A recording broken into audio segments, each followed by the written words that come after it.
Tombala ilk numara 76, 74.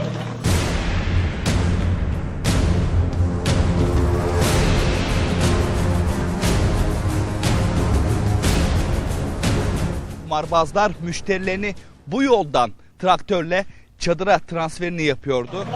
Tombala ilk numara 76, 74.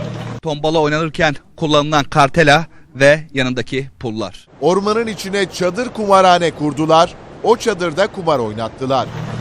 29. Akla gelmeyecek bu taktiğin adresi Belgrad Ormanı. Kumarbazlar ormanda öyle bir yer bulmuş ki ne bir insan geçiyor ne de bir araba. Ormanın kilometrelerce derinliğine kumar çadırı kurmuşlar. Tombala ilk numara 76, 74.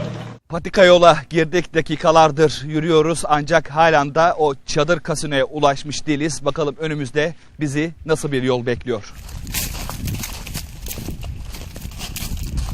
Yaklaşık 2 kilometrelik patika yolu yürüdükten sonra kumarbazların o çadır kasinosu işte tam bu noktadaydı. Kumarbazlar beyaz renkte 30 metrekarelik bir çadır kurdular. O çadırın içerisine sobayı yerleştirip işte kumarbazlara 3 gün boyunca kumar oynattılar. 29. Tombalacı çete çadıra gelen müşterilerine transfer hizmeti de verdi.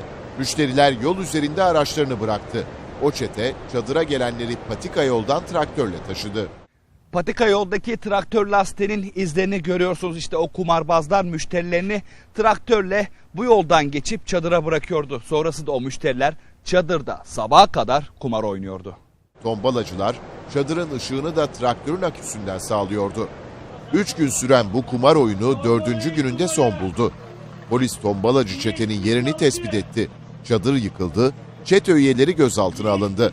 Operasyon yapılıp çadır kaldırıldıktan sonra tombalacı çetesinden geriye kalan malzemeler işte bunlar. Tombala oynanırken kullanılan kartela ve yanındaki pullar.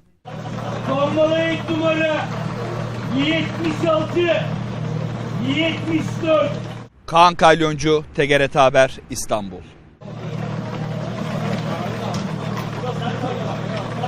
Tombala ilk numara 76,